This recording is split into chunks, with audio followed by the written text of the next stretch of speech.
going on? Welcome to No Chill Promos. How y'all doing? Hope having a blessed Monday to start off this week or whenever you're watching this video. Before I get started on this review for AEW's good old-fashioned Grand Slam, just gotta do a quick shout out to all subscribers to the channel and to the followers on Rumble at 362s. Whoever subbed, I truly appreciate it. And I hope you're here to stay. Almost at 100 on Rumble as well, so once again, thank you guys. Right? This is the reason I do this shit. You know, some of the doesn't make any sense. Some videos get views, some don't. The algorithms, I don't understand it to this day. But I'm gonna keep on keeping on. That's what I do because the gains don't stop. Right? Enough of that, let's get into this review. First, we start off with a segment that was edited out of the original programming, and that's Con Man, Tony Khan, getting his ass booed by Australia, those Aussies out there. Right? It's like, welcome to the Grand Slam Australia! And the crowd's like, boo! You fucking suck! Fuck you! And people are shocked. Why? You know why he got booed? Because he's a shit booker. He's failing all egg white wrestling, all emotional wrestling, all goofy wrestling in all fronts. You understand? Man, crowd, the people see it. Alright, like, it's on the decline. You know what I mean? It's going downhill. It ain't going up. Alright? They're talking about, oh, they sold like 1.3 million at the gate or some shit like that. Like, that's it. That doesn't even cover a quarter of Mercedes Moné's contract. I mean, what are we doing here, man? Australia knows that this product could be so much better than what it is. Right? And you know that Con Man is fucking up. And he refuses to acknowledge his mistakes. He said he just keeps on acting like, you know, everything is all gravy. You know what I mean? There is no issues here. The house, it ain't burning down. There's nothing, I'll smoke. What are you talking about? I don't smoke smoke. You know, he does, that cognitive dissonance is in full effect for Tony Khan here. And the sad thing is that none of it matters. He doesn't care. If you're not glazing him, it doesn't matter. It's irrelevant. Why? Because he has the luxury of being the son of a billionaire. And until that money runs out, he's going to keep on doing his thing. Alright? And that leads us to the first match.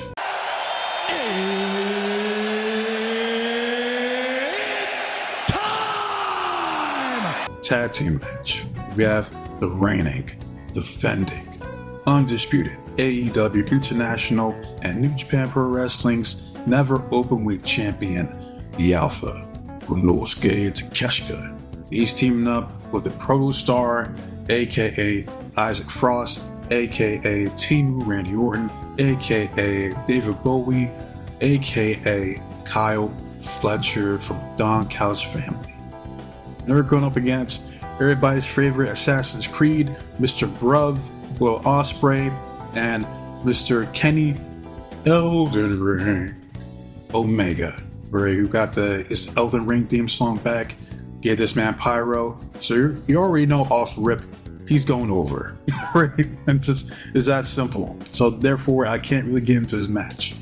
But you know, I want to take a second to look at this ring here, and I'm just like, why does the ring look smaller than usual? I don't know. It looked, maybe it's just me. I don't know, but I'm like, why does that ring look so fucking small? Like, I don't know. But fast forward to the finish, and it's like over like 20 minutes, and the crowd is behind Ospreay. They're like, Ospreay, Ospreay, Ospreay, Ospreay, Ospreay, Ospreay, yeah, all that bullshit, right? The finish is Omega and Ospreay hitting a tag team finisher I like to call the Angel Blade, because it's a simultaneous hidden blade and one-winged angel to Konosuke, I believe. 1, 2, 3. Omega and Ospreay go over. Right, that's all I have here. Like I said, I didn't care for the match. Right? I'm not gonna bullshit you, man. I'm like, I can't get into this shit. Like, my favorite guy here is Konosuke, but no, this is a typical Ospreay Omega match, right? Moving on, we get the next match, and that's for the AEW TBS Championship.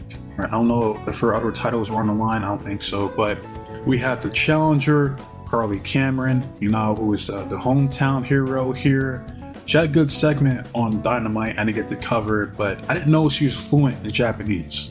I did not know that. You know, that's impressive. You know, she had a decent performance here tonight. And we see here ringside, Big Momo Watanabe. She's here scoping out the competition. Could she possibly go after Mercedes Moné here in that New Japan Strong Women's title? We shall see. But that leads us to the reigning, defending, undisputed, quadruple champion. That is CEO, Miss Mercedes Moné. And the crowd was booing the shit out of her, to be expected. And this was an okay match. And that's mainly because of Harley. I don't think she has that much experience in the ring, but she has potential. I will say that. We fast forward, we see Moné doing a Viva la Raza Simon. Shout out to Eddie, Maria taunting Harley. Fast forward, Harley, you know, this was the spot of the match here, in my opinion. Harley says, "This is my ring now," and then proceeds to motorboat the shit out of her with them big ass fake tits of Harley's. Fast forward, she then busts out the Mrs. Sacco, or aka Mini Moné, right? The crowd popped. I'm like, okay, that's interesting. Goes for the 10 punches on top. One gets to 9. When Moné counters, Moné grabs the puppet, stomps the fuck out of her, and then kicks her ass out the fucking ring. Completely savage. Why can you do that to yourself? Fast forward, she hits the Meteora for 2 count, then hits like a swinging pendulum backbreaker into the stretch. She then locks in the abdominal stretch. Fast forward, we see Harley kind of hits like the Stratisfaction, which is like the bulldog using the ropes.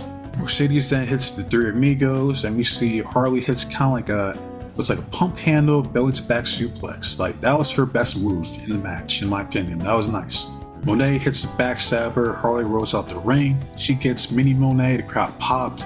All right. She was like, "Feel my wrath." And the crowd chants it, you know, "Feel my wrath. Feel my wrath." Harley smashes Moné's head into the ring apron several times, then hits the diving Prune's body. Then she hits the Australian Destroyer. I get it, because they're Australia. That's what commentary called it. For 2 count. We then see Moné hits a jackknife powerbomb. Shout out to Kevin Nash.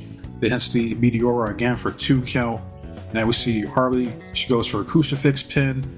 Moné kicks out, goes for a cradle pin. She kicks out. It hits a sunset pin. Moné kicks out. Alright, fast forward. Harley hits not the 619, but the +61. Alright, so using the feet, uses her knees. Alright, then she tries to go for the rarefied air, which is Ash Elegance. Her finisher misses. Moné locks in the Moné Maker, which she never, ever hits it clean. That shit always looks sloppy. 1, 2, 3, and still AEW CBS champion, CEO. Oh, and during the match, I forgot to mention this. The crowd was behind Harley. They were like, "Let's go, Harley," or "Fuck her up, Harley, fuck her up," you know. And then they were chanting, "CE no, CE no." And the only reason Harley even got this match is because they're live in Australia. I mean, did people honestly believe that Moné's first loss here in AEW is going to come from the hands of Harley Cameron? Come on, man. Stop it. Stop it. Where after the match, we see Moné confronts Momo. Pie fixes her, and we see Momo. She's like, "Okay, I got you, bitch." And that's it. So you go backstage, see Kenny Omega, the Cleaner, and Will Ospreay Bruv. Right? Omega challenges Konosuke at AEW's Revolution for the International Championship. And Ospreay Bruv, he just challenges Kyle Fletcher to a steel cage match at Revolution. This is a whole bunch of bullshit, but who cares? So we move on to the next match. Tag team match with like a fist-beating street fight or some shit like that. Alright, first we see Mr. Cope, Adam Cope, coming out at the entrance of the night. Probably one of the biggest ovations of the night, arguably. Like after his entrance, the theme song Metalingus was up.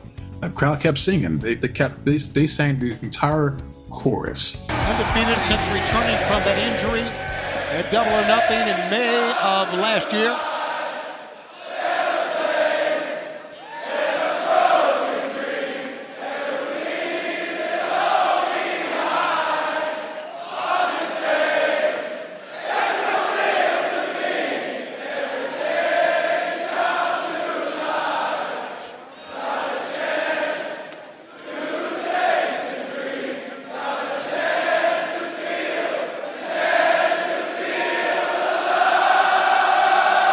That whole building was singing that damn song.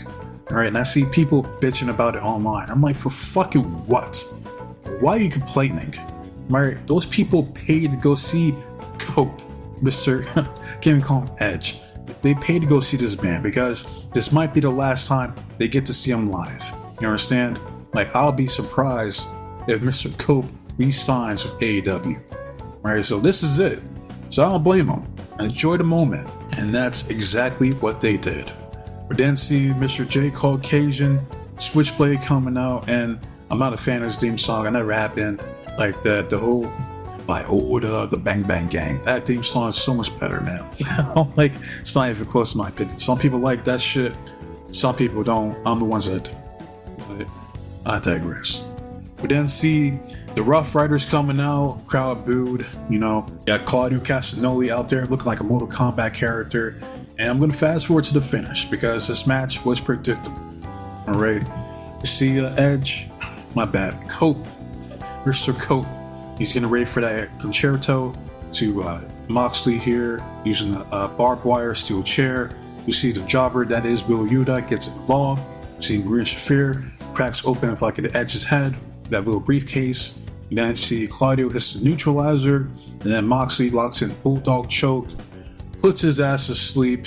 So your winners is the Rough Riders. Right, after the match, still see Moxley locking in that fucking Bulldog choke, trying to break this man's neck. He tries to put his ass down for good. He yells like, oh, that's the competition? That's what I gotta worry about? He ain't shit. And that's it. So at Revolution, and people are wondering why they can have the title match here. Well, because Jay Caucasian is from Australia, if I'm not mistaken. So they had to get him on a card somehow. So that's the reason why. So at Revolution is going to be Mr. Jon Moxley versus Mr. Cope for the AEW World Heavyweight Championship. I think when's Revolution? Sometime in March, if I'm not mistaken. So yeah, that's all that happened here. So we move on to what I feel is a match of the night. All right, we got Buddy Matthews coming out, hometown hero, gets a good pop. And I think here during this entrance, he tweaked his ankle. Right, because I see footage of him like limping after the match. I think it was right here. He was getting off the ropes. He like landed on his fucking ankle and tweaked it. Like, I hope he's not like seriously hurt. But he's going up against the reigning, defending, undisputed AEW Continental Classic Champion Kazuchika Mid-Card Okada. Fast forward, we see Buddy tries to shake the man's hand. We see Okada, he says, fuck you, I know punk bitch. Right, so Buddy hits the snap hurricanrana. Look, and Tony Schiavone on commentary called it the Tijeras, which is not it. Wrong move there, but you know, I see what you're going for there, Tony. Buddy then tells Okada, fuck you, I'm no punk bitch. This is enough for Okada. He says, fuck this shit, I'm out of here. Crowd booed. Buddy grabs him like he said, Okada-san. Okada-san. Like, you know, I've been calling you a punk ass bitch here lately, but here in Australia, you're being just an absolute wanker. These are fighting words, right? Ain't no way Okada was going to accept that shit. He says, I'm no wanker. So he goes in, they lock up. Right, fast forward, Buddy hits a release back suplex on a ring gate brand to Okada. Fast forward, Okada hits the flapjack. Tony Schiavone called it the flatliner. So again, wrong move, but you're close. Alright. Like, fast forward, Okada hits that famous dropkick of theirs, and he still got it. Now, that's still one of the best dropkicks in the business. Alright. Fast forward, Buddy hits the Meteor off the top rope. Okada hits the reverse neck breaker, then hits a scoop slam, then a diving elbow drop. It was to flick him off one more time. Buddy grabs his fucking finger, says fuck you, or he tries to go for the curb stop, misses. gets hit by the Rainmaker.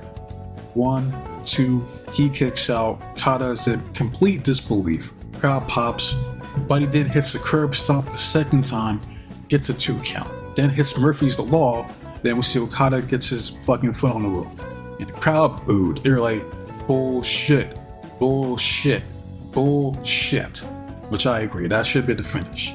We see Buddy hits a superplex into a jackhammer for another 2 count. Then locks in the Prism Trap, which is his fiance's submission. I think they're like engaged. I could be wrong, I don't fucking know. But it would have been dope if Okada would have tapped here. I'm not gonna lie, the crowd would have fucking lost their shit. Right? Well, Okada manages to get out of it, stinks in a low blow, hits the Rainmaker for the second time. 1, 2, 3, and still the AEW Continental Classic Champion Kazuchika Okada. Sad. It's fucking sad that here lies Buddy Murphy, even in his homeland, can't win a singles title here in AEW. Like, why keep it on Okada? Why? Is he content being in the fucking mid card? I guess clearly so. You know, I mean, I don't get it. I don't fucking get it, man. This should have been a move to give Buddy something, you know. But what do I know? And now it's time for the main event. Well, it looks like the fight's already started. It's time for the main event. All right. And first, for some reason, we have the reigning, defending, undisputed AEW Women's World Champion, the Glamour. Mariah May, her sexy ass coming out first. I'm like, why the fuck she coming out first? And then we see Mr. Hog Dipper himself, shout out to Deadlock, Luther coming out to introduce Timeless Toni Storm. Now, if you're wondering why she went through the whole amnesia gimmick, says she's going to retire the Timeless character, only to bring it back like 2 weeks later, I don't know. I have no fucking clue. I guess it was just filler, you know, but you get the match, all right? Good match. You got Toni Storm versus Mariah May. Now, the rematch for the AEW Women's World Championship here in the main event in Australia. All right, this is Mariah's home turf, but she wants to heel here. The fans were unanimously behind Toni Storm because she's awesome. She is. But we fast forward, we see Toni hits a Ludash press, Mariah hits a sling blade, followed by a shotgun drop kick. Then we see Toni Storm hit not 1, not 2, not 3, not 4, not 5, but 6 German suplexes. Damn. Right? She tries to go for a numero siete on the outside, but Mariah counters, hits a shotgun dropkick into the barricade to Toni Storm. Fast forward, and Mariah hits the Mary go round. Get it? It's that spinning sidewalk slam of hers. Toni locks in a modified version of STF. Fast forward, Mariah hits the Mayday on the outside, and then hits a diving shotgun dropkick, then hits the cupcake attack on the corner. Tries to go for the Mayday again, but Toni counters it and hits the Mayday of her own. She hits not 1, not 2, but 3 attacks, followed by the Storm Zero pile driver to Mariah May for 2 count. Fast forward, Mariah hits not 1, but 2 Maydays. So at this point, they're just spamming finishers. Alright, like it's fucking 2K25. Alright, Toni kicks out at 2. We then have the spot of the match where Mariah gives Toni Storm the kiss of death. Toni then hits a running falling powerbomb into the Storm Zero pile driver, blocks in a small package. 1, 2, 3, and the new AEW Women's World Champion, Timeless Toni Storm. And it's crazy because both the world champions are the only 4-time champions here in this fucking company. Alright, now I don't agree that Toni should have won here. I think it was too soon for Mariah to drop the belt, but it is what it is. The crowd fucking popped. That's for damn sure. Alright, so Toni Storm is now a 4-time AEW Women's World Champion. Hot damn. That's it for Grand Slam. Now, to me, I thought this show was mid. Absolutely fucking mid. Both these shows, both fucking AEW and NXT were fucking mid. Alright? Buddy and Mariah should have won, but that's just me. But now I want to hear from you guys. Do you guys think this was a Denny's good old-fashioned Grand Slam? Or do you think that they struck out one too many times here tonight? You let me know. But like if you like, hate if you hate, it's all the same to me. I just want to see the engagement and the feedback from you guys. As far as next video, I'm gonna drop a video talking about the Wrestling Observer's 2024 awards, just to roast it, talk shit about it real quick. And I'm working on the Let's Fucking Go series because I enjoyed the first episode. Like I like it. Alright, so I'll get my thoughts on it. I'll try to put that out today, if not tomorrow morning. Right, but that's the plan. But wasting enough of your guys' time. So with that said, be safe, be blessed, take care of yourself, protect yours, your loved ones, stay warm, stay dry, stay frosty. But most importantly, trust in God. I'm out of here. Until next time, adios.